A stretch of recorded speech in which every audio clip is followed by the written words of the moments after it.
Suatu malam Pak Ustadz, tiba-tiba saya terbangun jam 2. Di samping tempat tidur saya itu ada ceret. Mau saya tuangkan air, gak keluar Pak Ustadz. Rupanya malam Lailatul Qadar membeku air malam itu. Gak keluar Pak Ustadz, beku. Situlah saya dapat Lailatul Qadar. Tak berapa lama WA istrinya. Jam 1 tuh kuletak aku membersihkan kulkas.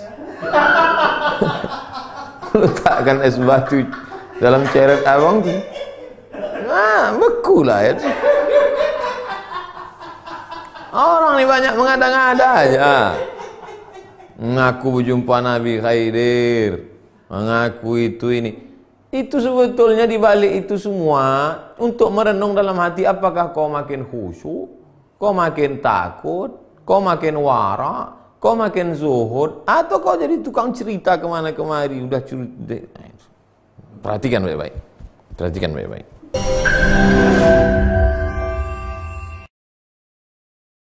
Jangan lupa subscribe, like, and share. Assalamualaikum Ustaz. Waalaikumsalam warahmatullahi wabarakatuh. Apa keutamaan malam nuzul Quran?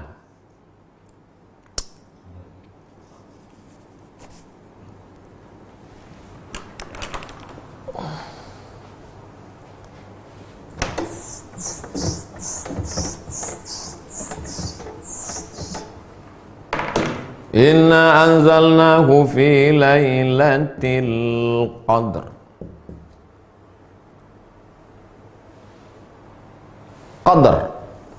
1. Fulanun lahu qadur. Si fulan itu punya qadar, artinya mulia. Kalau nampak kita raja, fulanun lahu qadrun, itu orang mulia. Maka malam Lailatul Qadar artinya malam yang memiliki kemuliaan. 2. Yufraqu fihi kullu amrin hakim. Inna kulla syai'in khalaqnahu biqadar. Khalaqnahu biqadar. Qadar di sini artinya takdir. Maka pada malam itu ditetapkan takdir secara detail. Takdir secara umum sudah ditulis di Lauhul Mahfuz. Tapi secara detail per tahun malam Lailatul Qadar. 3. Qudira alaihi rizquhu fayaqulu rabbi ahanan. Qudira alaihi rizquhu. Siapa yang disempitkan rezekinya? Jadi malam Lailatul Qadar disebut dengan malam sempit. Kenapa disebut malam Qadar itu malam sempit? Kalaulah malaikat itu berbentuk fisik, turun semua malaikat malam itu, dunia ini sempit. Syukurnya malaikat itu berbentuk nur, cahaya. Sehingga kalau kita kumpulkan di ruangan ini cahaya yang 100 watt, 500 watt, dia tidak mengambil, terang benderang. Itulah maka ketika pagi, salamun hiya hatta matla'il fajr, sampai terbit fajar. Fajar itu maksudnya azan subuh. Habis azan subuh habis, terbit matahari, redup. Kenapa matahari redup? Karena cahaya malaikat yang naik. Kemarin nampak saya redup Pak Ustaz di Riau, berarti Lailatul Qadar. Enggak, itu asap. Nah, 3. 4. Kata Nabi SAW, dulu ada orang zaman Bani Israel, zaman Nabi Musa alaihissalam, 4 orang. Malamnya qiyamul lail beribadah kepada Allah, siangnya jihad fisabilillah. Malamnya tak pernah tidur beribadah kepada Allah, siangnya jihad fisabilillah. 80 tahun tidak pernah buat dosa torfata ainin, walaupun sekedip mata, tak pernah buat maksiat. Mendengar cerita itu, sahabat semuanya menunduk, lesu. Kenapa lesu? 80 tahun tak pernah buat dosa, ibadahnya malam qiyamul lail, siang jihad. Kita umur tak sampai 80, malam tidur, siang pun tidur juga. Maka menengok sahabat lesu sedih itu, turunlah ayat Inna anzalnahu fi lailatul qadar. Kami turunkan Lailatul Qadar. Lailatul Qadri khairum min alfi syahrin. Lailatul Qadar lebih baik daripada 1000 bulan. 1000 bulan itu lebih dari 80 sekian tahun. Lebih. Tapi sebetulnya makna alfu adalah angka tertinggi dalam bahasa Arab. Alfu 1000. Makanya parfum yang paling wangi 1000 bunga kata dia, alfu zahra.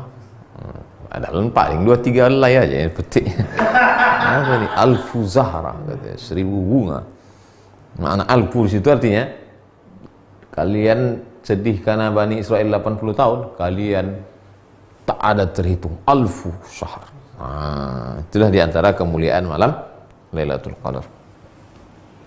Kenapa Pak Ustadz di Indonesia malam 17 sementara katanya 10 terakhir?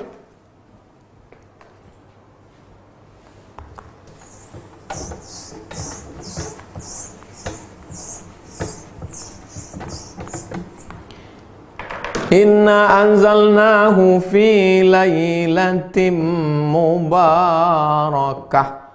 Kami turunkan Al-Quran itu pada suatu malam yang penuh berkah. 2. Inna anzalnahu fi lailatul qadr. Kami turunkan pada malam qadar. Satu malam itu berapa? Satu tahun itu berapa malam? 360 malam. Malam yang mana? Diperkecil lagi.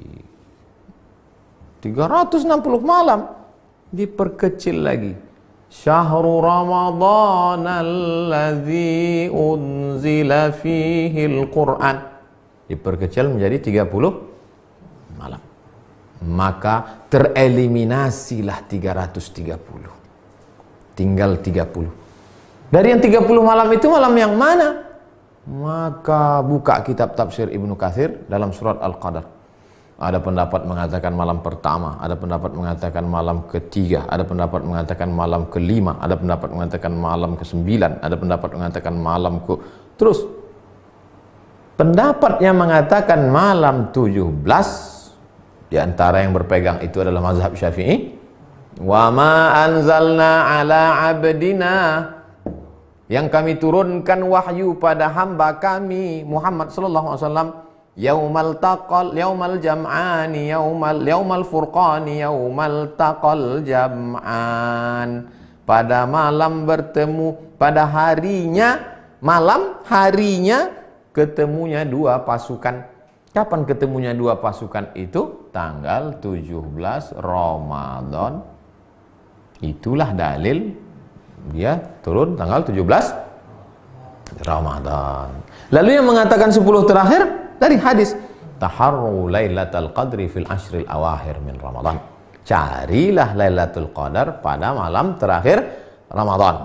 21 ramai iktikaf masjid, 22 kosong, 23 full, 24 mall, 25 penuh, 26 sibuk pasar bawah membeli,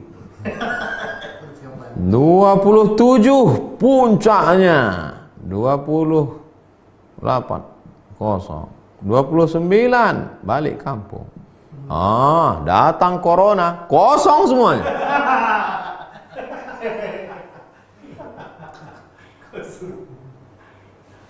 Lalu kemudian diperkecil lagi menjadi 10 berdasarkan kata Nabi. Karena Rasulullah SAW pada Nabi SAW pada malam 10 terakhir Ramadan, aiqadha ahlahu, dibangunkannya istrinya, syadda mi'zarahu, ikat sarungnya, maksudnya dia balik lebih banyak beribadah, iktikaf. Itulah dalil yang mengkhususkan 10 terakhir. Malam 27 hadis Nabi. Tapi ini semuanya adalah prediksi. Buka tafsir Al-Kabir Imam Fakhruddin Ar-Razi, tafsir Ar-Razi, Mafatihul Ghaib, kunci-kunci ghaib, pada ayat surat Al-Qadar. Di penutup itu dia sebutkan, Allah tidak sebutkan siapa yang dapat taubat nasuha. Allah tidak sebutkan siapa yang dapat haji mabrur. Allah tak sebutkan siapa yang dapat solat wusta. Allah tak sebutkan siapa yang dapat Lailatul Qadar. Supaya apa? Supaya kita tetap senantiasa berharap. Berharap itu bahasa Arabnya ar-raja. Ar-raja adalah salah satu stasiun mendekatkan diri kepada Allah Subhanahu wa ta'ala. Bayangkan kalau ditetapkan waktunya. Lailatul Qadar itu adalah malam 11. Maka malam 11 itu aja lah orang ramai. Malam lain kosong. Atau ada satu orang yang dapat ilham malam-malam. Kau sudah dapat Lailatul Qadar. Sampai mati tak ke masjid lagi. Pak Haji tak ke masjid. Udah dapat Lailatul Qadar dah. Jadi apa rahasia dibalik disembunyikan Lailatul Qadar? Supaya kita hidupkan malam dari malam 1 sampai malam 30. Malam ini malam yang ke 15. Malam Jumat. Belum ada meteor meletup lagi. Isi aja malam 16, besok malam 16, malam 17, malam 18 sampai ke malam 30. Mudah-mudahan kita termasuk yang mendapat Lailatul Qadar. Setelah mengalami Lailatul Qadar itu memangnya apa? Apakah setelah mendapat Lailatul Qadar jadi orang tukang cerita di warung kopi, tukang update status sudah dapat Qadar, atau makin takut pada Allah, atau makin ingat mati, atau makin khusyuk ibadah? Coba renungkan. Suatu malam Pak Ustadz, tiba-tiba saya terbangun jam 2. Di samping tempat tidur saya itu ada ceret. Mau saya tuangkan air, gak keluar Pak Ustadz. Rupanya malam Lailatul Qadar membeku air malam itu. Gak keluar Pak Ustadz, beku. Situlah saya dapat Lailatul Qadar. Tak berapa lama WA istrinya. Jam 1 tuh kuletak aku membersihkan kulkas. Letakkan es batu dalam ceret abang tu. Beku lah ya. Orang ni banyak mengada-ngada aja. Mengaku berjumpa Nabi Khaidir, mengaku itu ini. Itu sebetulnya dibalik itu semua untuk merenung dalam hati, apakah kau makin khusyuk, kau makin takut, kau makin wara, kau makin zuhud, atau kau jadi tukang cerita kemana kemari. Udah perhatikan baik-baik. Perhatikan baik-baik. Kita udah 42 stasiun ini. Tanggung-tanggung ini. Ustadz, saya ada kebiasaan setiap berangkat dan pulang kerja selalu mencium istri saya. Apakah boleh hal seperti itu dilakukan saat Ramadan? Orang yang mengatakan boleh mencium istri, dalilnya adalah hadis riwayat Aisyah, wa kana Rasulullah SAW qabbala. Nabi mencium Aisyah bulan puasa. Ulama yang mengatakan tidak, Nabi boleh, karena Nabi bisa mengontrol hawa nafsunya. Kau tak terkontrol, takut dia lepas. Apalagi akad nikahnya baru kemarin 1 Ramadan. Berapa banyak orang tak bisa menahan hawa nafsu, melakukan hubungan pada siang Ramadan itu, berpuasa 2 bulan berturut-turut, bukan tahun tanggung. Yang jalan tengah, kalau dia bisa menjaga hanya sekedar kasih sayang, boleh. Tapi kalau yang tak bisa, maka dia jaga dirinya. Itu tentang mencium istri pada bulan Ramadan. 3. Orang tua saya sudah tak kuat puasa karena sudah tua, sementara keluarga kami kurang mampu. Bagaimana agar bapak saya tak dapat puasa? Bagaimana agar bapak saya tidak dapat dosa karena meninggalkan puasa? Kata kuncinya membayar fidyah.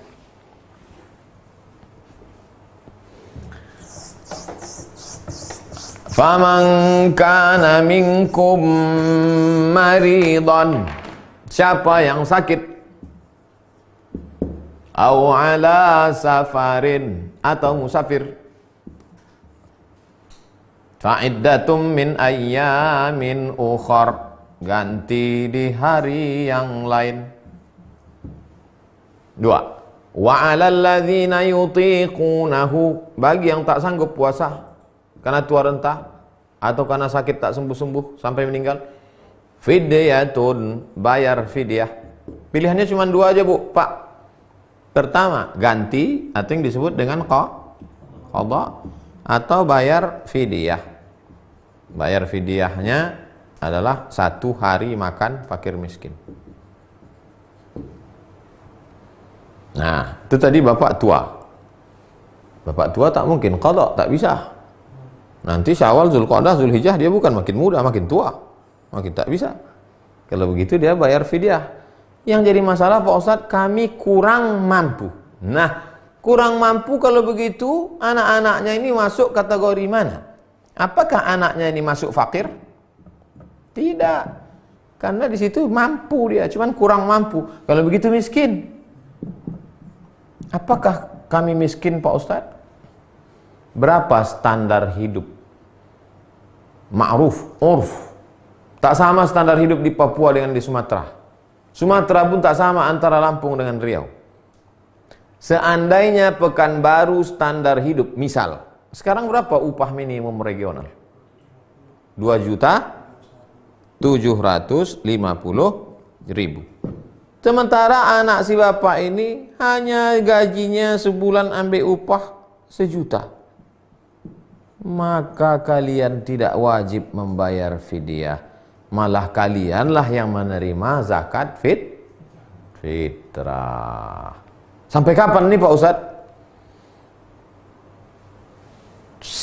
Sekarang kau cuma dapat gaji 1 juta. Ya, maka kau tak bayar fidyah bapakmu, malah kaulah yang menerima zakat fitrah.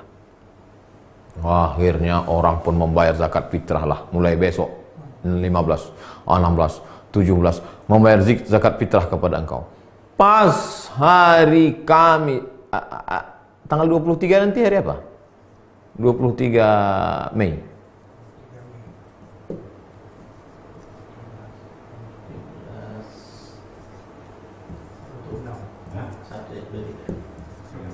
Hari. Sabtu.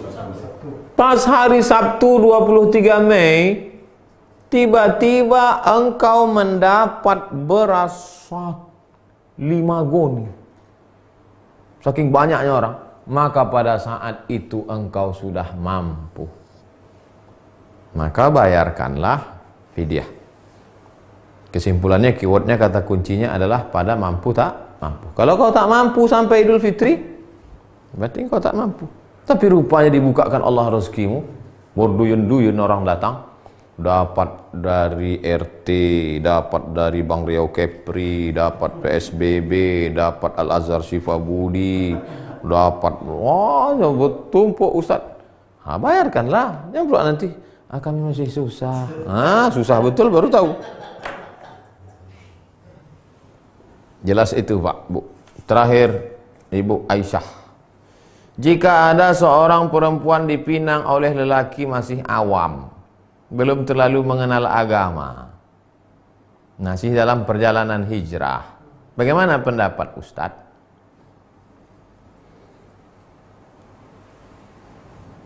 Ma khaba man istakhara wa ma nadima man istasyara. Tak sia-sia orang yang mau istikharah, dan tidak akan rugi orang yang mau minta pendapat orang lain. Coba telusuri lagi orang ini. Ada TV orang ini tahu, dan dia tahu bahwa diri dia tahu. Ikuti dia, berarti dia orang berilmu. 2, dia tak tahu bahwa diri dia tahu. Sebetulnya dia berilmu, tapi dia tak tahu bahwa diri dia tahu. Dia seperti orang yang tidur, bangunkan dia. 3, dia tahu bahwa dirinya tak tahu. Sadar dia bahwa dia orang tak tahu, dan dia mau belajar. Ajari dia. Yang 4, dia tak tahu bahwa dirinya tak tahu. Rajulun la yadri annahu la yadri. Kalau dia masuk tipe yang 4, baguslah kau cari laki-laki lain. Telusuri dia baik-baik. Mudah-mudahan dia termasuk salah satu dari yang 3 tadi. Kalau dia nampaknya tak tahu, dan dia sadar dirinya tak tahu, dan dia ingin mencari tahu, insya Allah beruntung. Sifat laki-laki yang dipinang yang diterima pinangannya. 2. Idza ja'akum man tardawna dinahu, agamanya kau suka, taat dia. Wa khuluquhu, baik akhlaknya.